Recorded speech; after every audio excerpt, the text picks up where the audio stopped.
Intuition and the divine channel of pregnancy and birth. When I became pregnant, my inner voice was so clear, so beautifully strong that it was my guiding force. I moved through decisions and pathways guided by a clarity like no other time in my life. It was incredible. I didn't see any doctors or get any tests or any scans to tell me how my baby was doing. I knew. Instead, I focused my energy on connecting with the spirit of my child daily by giving myself belly massages and talking to him. I didn't know he was a him at the time because I didn't get any tests to tell me. But we had conversations throughout the day. I had infinite trust in me and him and the process of birth.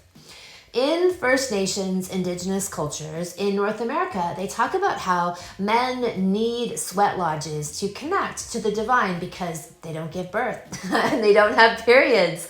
Women, on the other hand, have this constant monthly opening of the cervix, which is considered to be the door between life and death, with menstruation, and therefore have access to these divine realms on the regular. Men do not, and therefore they must seek out vision quests and challenges like sweat lodges that push them deep into themselves to find that divine connection. Women have it between their legs. In Bali, children are considered to be little demigods, and this is because they just come from heaven or the other worlds, or however you want to refer to the spiritual planes beyond this one. And so they are thought to be most in touch with this pure spiritual energy. And thus, so is the pregnant woman. From the moment of conception, she is a vessel and an anchor for this energy to come into the world. I loved being pregnant. I could have been pregnant forever. I loved having this next level, otherworldly, brilliant intuition and connection to the divine. I loved watching my body create completely through its own direction and encoded wisdom, new life. I loved being a vessel for that. In spiritual teachings all over the world, there is this idea woven through them that a woman leads a man home to God.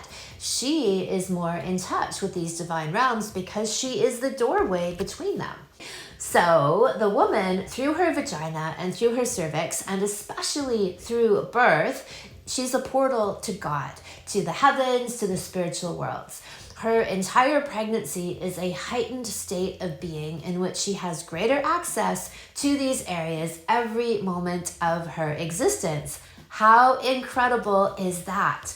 And then, once she gives birth in the way she was meant to, in complete power and sovereignty, her own body and connection with the divine guiding her every step, every moment of the way, she emerges through this greatest warrior test a woman could be given, crossing the threshold of life and death, the queen of all shamans, bringing new life forward from the other worlds. Triumphant, embodying the true archetype of the goddess, she who slays all obstacles. The role of the archetypal mother, the queen, the pregnant woman, and her role as the ultimate spiritual shaman of this realm has been utterly denigrated. Instead of claiming this power she innately has, that every woman innately has, she is instead cajoled into participating in the most humiliating of rituals. And this starts at the beginning of her pregnancy with the constant hands up her vagina just because, or being strapped to machines that pulse ultra damaging and autism causing ionic radiation into her child's brain, all the way through submitting to endless poison shots for her children to keep them lifelong customers of the pharma whore medical system. The constant refrain is that she is utterly incapable of doing this, of birthing and raising healthy, beautiful, spiritual children without a team of strangers to help, and if we're being honest, sabotage the natural process. Her powers have all but been stripped from her. The most magical, powerful, awakening, transformative experience of a woman's life has been turned into torture and rape. And she emerges a haggard, ragged, lost, conquered, slavish being. a shadow of what she could be. The most powerful vehicle for light and life has been extinguished. Instead of using pregnancy and birth as the ultimate journey of self-realization and even God realization, it becomes an initiation into powerlessness. The focus I place on birth is to awaken people to what they have been misled about it. The truth is, this is what a natural, sovereign, empowered pregnancy and birth brings you. Knowing that you can do anything in your life if you can do this. An even stronger link with your intuition and divine guidance that leads you through pregnancy, birth, and to all parts of your life. You've earned this and you get to keep it. A transcendent, pleasurable, and orgasmic birth, a deepened relationship and love of yourself and your body, a strengthened bond with your partner, an untraumatized child, which is a rarity in this world, who will also have a stronger connection to their innate knowing and the divine. You emerge from birth in a state of euphoria that lasts weeks, months, and even years. Today we're talking to Sylvie. She is a graduate of the Sexy Mama salon that I run, and her first birth experience was less than ideal. And then armed with the confidence that she found through doing Sexy Mama, she had a totally free second pregnancy and birth, meaning she had no doctors, no midwives, no tests involved at any stage of the process. Just her and her husband, and then her baby. Welcome, Sylvie. I'm so delighted to have you here. So happy to be here. Thank you, Kim. So you have such an incredible all-star, wild and sovereign pregnancy and birth story that we would love to hear. All right. I just had my second son a couple of months ago, and it was a completely transformational birth experience and pregnancy. Thanks to your course, it was like the complete opposite end of the spectrum from my experience with my firstborn son. So it was just very refreshing and empowering. And I feel like I have been reborn the way you are supposed to be reborn with birth. So I love it. And so you, like many women, had a first birth experience that was less than optimal, although I don't know how many women realize it at the time because they're just told, like, this is, you have a baby, you're healthy, like baby's healthy. And then you came into my Sexy Mama salon where I present this whole other paradigm of what's possible in pregnancy and birth. And I really, even though my job is to provide just a whole wealth of information for people to make their own decisions, I lean towards free birth and the idea that women are really capable and even meant to govern themselves throughout their pregnancy and certainly during their birth. And so what was the journey for you? it was definitely easier to make the decision for a wild pregnancy with the state of the world, the complete madness.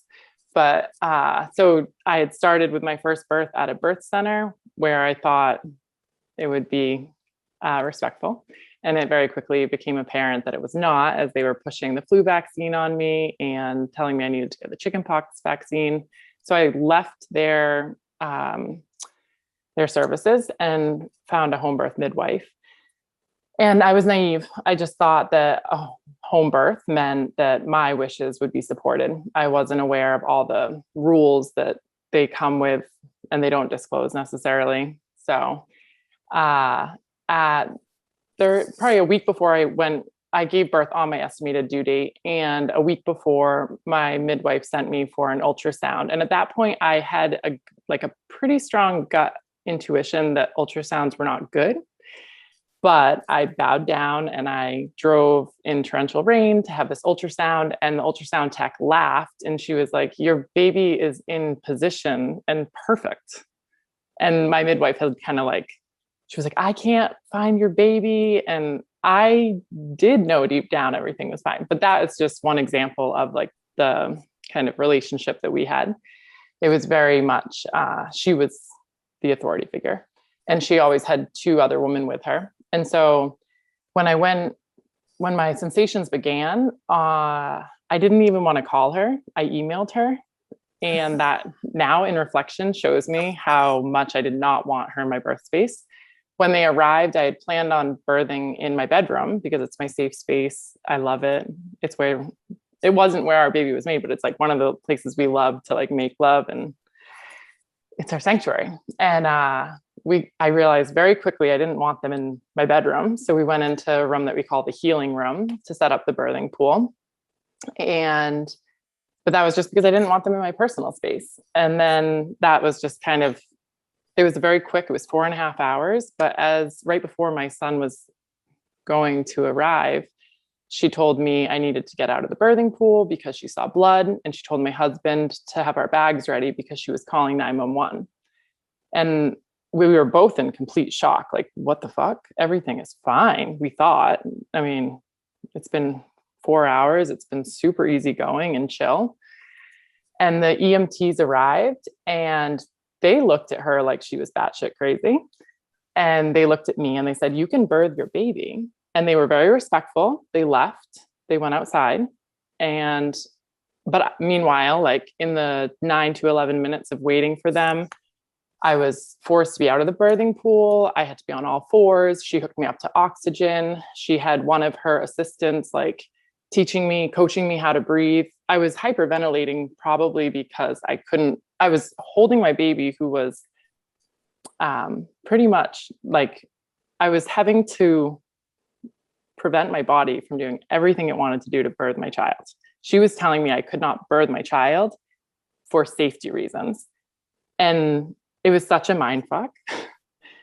And I always would go back for a while, like in my postpartum, I'd go back and I'd be like, I wish I had just birthed my son rather than, having to like hold him back. So immediately after the EMTs gave me permission, I birthed my son. He was fine. Of course, she like continued with her cascade of fear. It was the first time I learned if I didn't birth my placenta within an hour, she would have to transfer me. I had never heard that before. I had never known to ask. I didn't know that was even a thing. So at like minute 45, when I'm just so stressed out because my placenta hasn't been born, but I have my baby and the last thing I want is to go to the hospital, but it feels like I can't refuse anything. Now I know better. That like literally minute 55, the placenta was birthed and that was that. But I was up till 11:30 in this space that we call the healing room instead of in my sanctuary of my bedroom. And it like looking back, it's just, everything could have been, it's all good. It was what got me to where I am today and with the second birth. And all in all, I wasn't transferred to the hospital. It wasn't what it could have been. But for me and our experience, it was still more than it didn't need to be that way. So, yeah. And what I find interesting in listening to you talk is this, you've said a few times even that then they gave me permission to, like, I was allowed to, right? And that is the whole narrative that's just so completely drilled into people's heads, right? Mm-hmm. Is like that they tell you what you can do at what stage. And even though, I love that your intuition was clear about you were fine. And even the metaphor of not wanting them in your personal space, not wanting them in your bedroom, right? And then that rigid, the podcast I just did was about this idea that midwives have been co-opted into the allopathic system, primarily, or medwives, right? More of the state hospital sort of midwife. And they are relegated by these same time limits that if you don't adhere to, then it's immediately into intervention land. And that it's just so the antithesis of what midwives were meant to be, which was facilitators and, putting the power back into you rather than taking it from you, or like you said, being the authority figure. Yeah. Yep. Yes. And I had like asked for no Doppler monitoring. And of course they chose to do that even, and it was like, you're in this state where it can be hard to fight. But I was very much in the mindset of all of my programming from my childhood, all the movies I had seen, all that I had ever heard about birth. I was doing it right by having the home birth midwife. Of course, she was going to keep me safe, me and my baby safe. I didn't know. Right.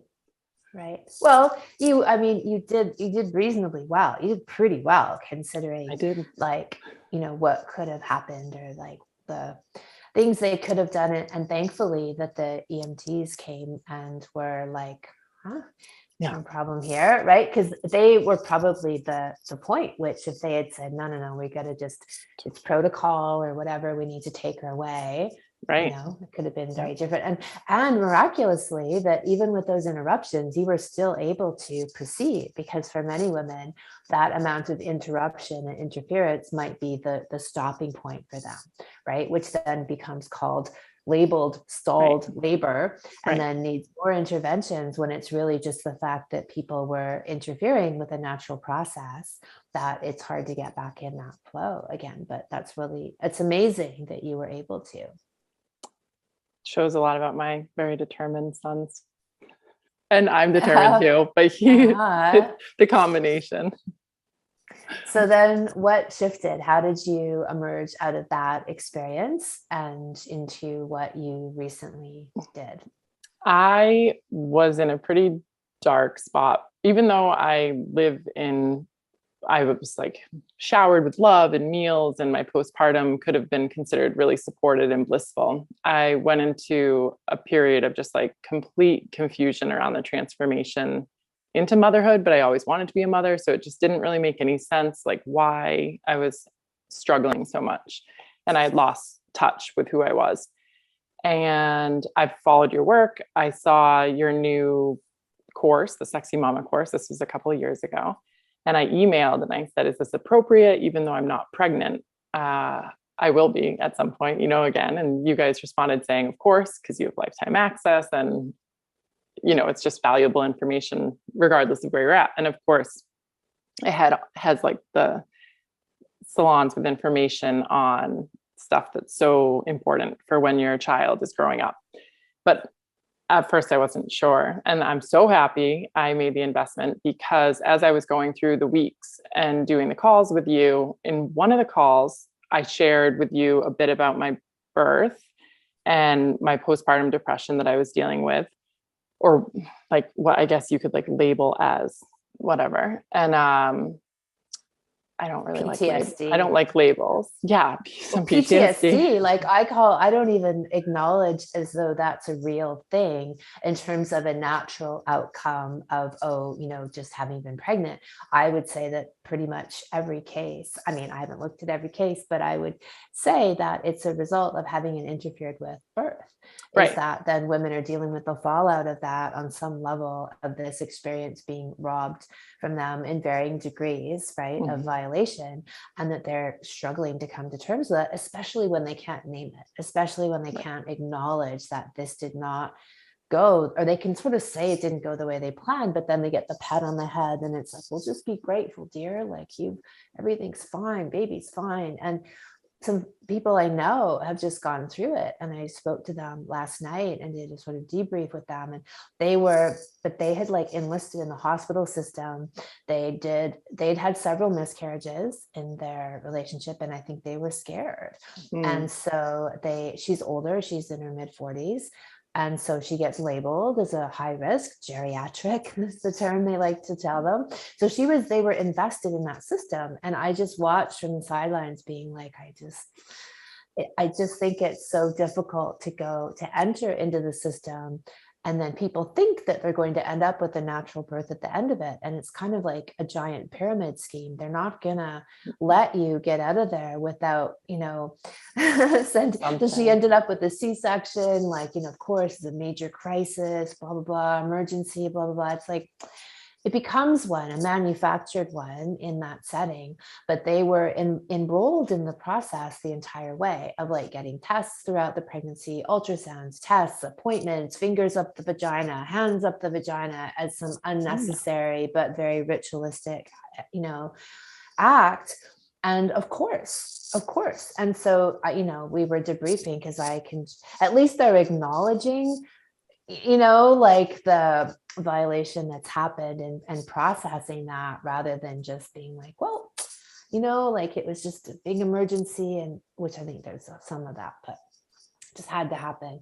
So anyway, all this to say that I think that the depression is just the no outlet for acknowledging the grief, the sadness, the frustration, the, regret of what's happened. And then many women, I think, then I love that to see when they get the chance to redo it, to rebirth that. And that often their story is that then it really helps to cleanse and heal their prior experiences where they may not have had the same kind of power and autonomy. Definitely. Yes. And in one of the calls, you were able to help me, or like it was like with the information in the salon and in the conversation in the call, where I was able to be like, oh, that makes so much sense. My power was taken from me. It was not supposed to be that way.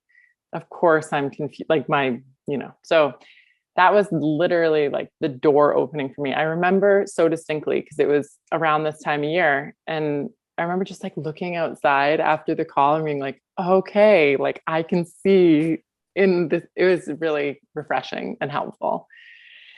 Oh, so thank you for that. And at the time, I loved everything in the salon, but I was definitely a little overwhelmed, or I wasn't ready for the information on a wild pregnancy. And I was like, maybe, I don't know. I mean, I'll just find a hands-off midwife. Like I don't know what I really was processing, but I remember I didn't really do that challenge week. I was just like, I don't need to do that right now. And I did other work, and it was all awesome. And then fast forward to last fall when I was pregnant again and a couple months pregnant, and I was redoing the course and I dove right in, and it was so easy to do. And because I had already been having a wild pregnancy, like from early August when we conceived to when the course was going on a couple months later, like that period was already a wild pregnancy. And I had no intention of going for any support in the medical system. But then I was able to do the course in like this whole other way of diving deep with all the resources, of really like being surrounded by the beautiful stories of what birth can look like, pregnancy and birth can look like when it's left undisturbed with just a mama and her intuition. That's amazing. And so I think you had said that to me earlier before we started the official recording about how that's what you really felt in the second pregnancy, is that your intuition wasn't interfered with. Where in the first one, there was this grappling then between your intuition and the authority of the system or the midwife. Yep. Yeah, I did meet with a woman who's considered the alternative non-medicalized midwife in the area. My old friend who had helped nanny for a while, she had bartered with her for her first pregnancy. And everyone just says like, she's the one who's okay with you, like doing whatever you want to do during birth. So I met with her thinking this could be a good fit. I might just want to be witnessed by a wise woman.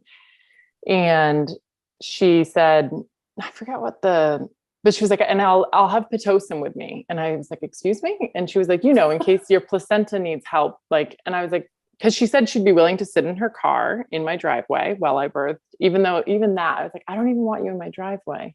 And I was realizing this as we were talking, but I appreciated that she was excited. She was like, I'm excited to meet a woman who trusts birth. This is an honor for me. And we did bond and have like a really nice conversation.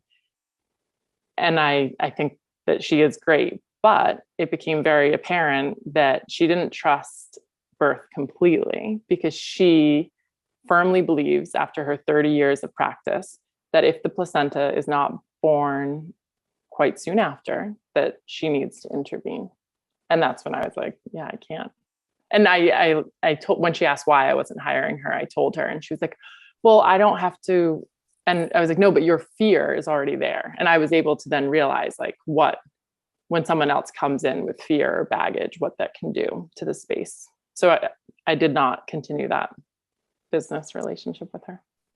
That's amazing. I love that you were able to identify that and then tell her too, and then, because it's like people who have, I'm a pretty extreme person in a lot of ways in my beliefs, and like being very committed to them, right? And so I think that in this kind of endeavor, with a wild pregnancy and a wild free pregnancy, is that you have to be fully committed. You have to know in yourself fully. And if there is any of that doubt, like the whole point of that Sexy Mama program is to do the work and clear any fear, doubt, blockage, ahead of time. And so we've cleared the space, we've feng shuied the space for the birth to just be easy and effortless and without any issues.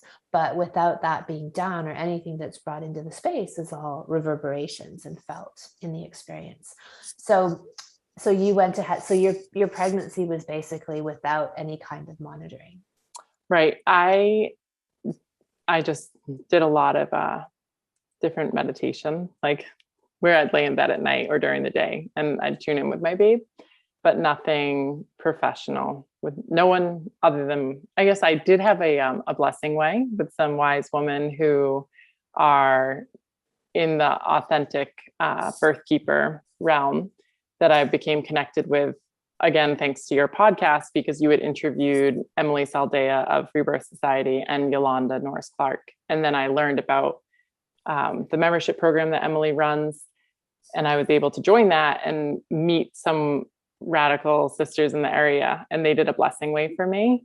And I got some henna and some belly rubs that day, which was awesome, because I don't have anyone in the area, like my friend group in the area, who's like really into that stuff. So that was awesome to have. That's hilarious that you're like, I said, did you have any monitoring? And you're like, well, I had a blessing way. Like they that was like the closest like touch that I got. It was great, other than my husband and my son. Yeah. The closest thing to any kind of outside influence, which isn't, I wouldn't even call it that. That's just a whatever community experience. So then how did you go into the birth? How was that? I had been doing some meditation work with a woman who I guess like one thing I do want to add to my story is just that my husband fully supported me. He was the one who had proposed home birth with our firstborn. And so he fully supported the idea of me going without anyone medical, but he was definitely still struggling with a little bit of the PTSD from what we had experienced with our firstborn. And he was like, I would really like to have someone just like who can just be there to hold space. So I had hired a woman around probably 30 weeks who she knew that I wanted to be alone. It was a authentic birth keeper that had done the course that Emily and Yolanda run. And so she knew that I did not want to be interfered with during my birth, except for maybe like a back rub, like some counter pressure if it was needed. But that I was really hiring her because my husband just needed someone to like bring the energy down. Like he's good at grounding, but he can very quickly like come up and when things get exciting. So, but what was great is even though because I had voiced that I didn't actually I wanted to do it alone. My birth was only at 1:15 a.m. I was woken up and he was born at 3:30. So she wasn't even here. So I got kind of my wish, but I got to do like meditations with her and some unpacking before. Between that and the work from Sexy Mama and the audio that you provide, like with our words, and then another meditation, I felt really clear about the birth. Like I knew it was going to happen at night. I felt okay if it happened during the day and my son was awake, it wasn't a big deal, but I felt confident that it would happen at night and it would be really quick. But I was also okay if it was going to be 3 days, that was fine. And we had like back-to-back birthdays in our family and it was just a little chaotic. And my husband's birthday was on the 5th. And then literally at midnight, I woke up and I was like, that could be something. And I went back to bed and at 12:45, I woke up and I was like, that was definitely something. And that was on just like I like to joke, it was like my son literally waited for his own birthday right after his Oh, dad. So I love that. You know, when you say that about, it sounded like you had the intuition it would be nighttime, or like I've heard a couple times now women talk about how um, you know, they were going to bring in an outside influence, but when, or because they maybe had just a residual, like you say it, like from your partner or their own residual fear, but they also knew they could do it, and so they construct their birth in a way that that person can't come. yeah. like Yep. like somebody I just interviewed gave birth in a car. They Love were it. on the way to the hospital and they had to stop and pull over, and the husband comes around the side of the passenger seat where she is and looks, and the baby's head is already out looking at him blinking, right? Oh my And then they gosh. just pull it out. And so it just, you know, it's come to me that women will then create these things if they're, for whatever reason, not quite there, but pretty close, right? 99%. And Mm-hmm. then they've put this little safety net there that they just manufacture a situation, create a situation where they don't need it. Oh yeah. I didn't wake my husband up. I did not want, I love him so much, but it's like, I just, I can do this alone. Like I'm going to do it alone. I don't, you know, and by the time he woke up eventually and he did a little counter pressure, he tried lighting a candle and I looked at him and it was as if someone turned like the brightest light on in the room. And I was like, what the fuck are you doing? Or I said like, blow that out. I don't know exactly what I said. And, and then I saw he had his phone and I was like, what are you doing? And he's like, I'm texting our, like the woman who was coming. And I was like, what? Like, why? Like, so he knows already for our next baby, like he can just literally just not worry. I mean, he knows now, like to just really leave me alone. I guess I didn't go over that enough with him, but it was great. It was literally only like the last 45 minutes and he was so sweet. And he was in awe and couldn't believe it because I got to catch our son with my own two hands and he didn't have, he literally, he just, he was just in complete awe and it was great. So it was good. It was very healing for him too. Yeah, yeah. So what would you say, have you noticed in yourself, like I talked about that, the healing that you can have after a birth experience that then cleanses the palette of like a prior experience that isn't ideal. And also you as a mother, a woman emerging out of that, you know, because we talk about birth in its ideal state where you are sovereign, you are free, that it is this wonderful rebirthing, initiating experience. So what was the difference for you coming out of each? Did you notice that? And did this have that effect of healing your first birth? Definitely healed my first birth, like completely. That was, I think, the first thing that came to mind within hours of being just like snuggled in bed as a family was, wow, this is this is the experience that I was supposed to have. And I'm so happy to have had and so healing. And I would say my energy levels are completely different. My outlook and positivity, like I'm considered a positive person by people, but I don't think I was necessarily like authentic. You know, now I really feel like authentic in my outlook as a mother and as an individual. And I just, I don't know, I'm like excited. I'm really excited and I want to do it all again.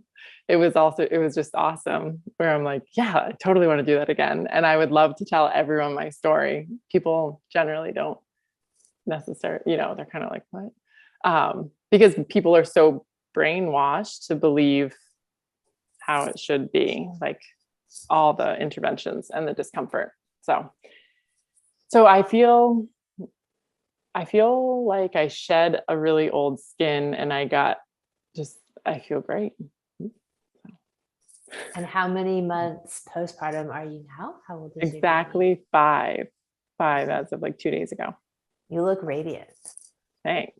I feel, and I'm so in love. I've always, obviously, like I love my kids, but I'm just like so in love. I'm like, oh, this is how It's just all there. There's no that weird baggage that I had like kind of been carrying before.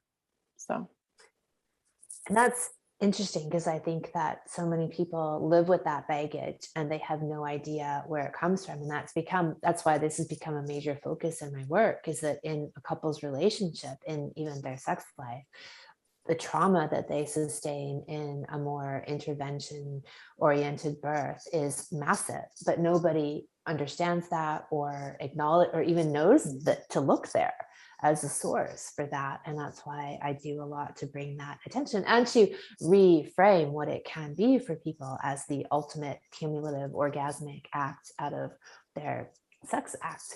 So anything else that you want to share about your journey and how you've emerged, and any advice you would give to women? I would say definitely dive deep into your course, any of them, but the Sexy Mama one, if you're pregnant or going to be pregnant or you were pregnant, any level, it's just so helpful. It goes through so many different stages in life, and all of that was awesome. I'm super grateful for you for opening the door for me, because I wouldn't have discovered, I'm not on social media, and like, I just don't know if I would have discovered these other resources and outlets, and your podcast and your courses have really just been huge for me. Like I said earlier, I think before we were recording, my son knows your voice. My 4-year-old, he really knows your voice because it's so common. I love that. I love that. Yeah. So thank you. And it's great just to have it is like all like your recent podcast on how to talk to children about sex. It's like all these things where you're just like, yeah, how do I raise my children? Because I got so many wrong messages and just like fucked up shit from my childhood and the people, my family or the people around me. And no one meant to do it on purpose. It's not, they didn't know, but so I'm excited to have the resources from you. So thank you so much. My pleasure. I'm so glad to see it and to watch the evolution, and for people the courage, right? Like, I'm so impressed and in awe of the courage that women have to step out of the system, because there is so much programming. And so to step away from all of that and to operate in full faith of the power and ability of your own body is immense. So yes. And it's great. I mean, I love growing and expanding and just and realizing, okay, like that is possible. Because it felt intimidating early on. And then when I got pregnant, it was like, no, that is so right for the second time. Well, I think too, like what I felt when I was pregnant is this, like, I felt like my intuition was even stronger as a person, right? Like I just had so much clarity about what I needed to do. And maybe because I was already at a stage where I'd been on a growth journey for a few years, and was on this path of eating organic food and like living out in nature. And so I was opening up the channels for that level of intuition to be a daily thing, a regular thing, moment to moment thing. And then becoming pregnant, I feel like just heightened that, where I was like, this is so amazing. Like my body knows exactly what to do. Like I don't need to interfere. I don't need to do anything other than just allow it to emerge and that wisdom to emerge.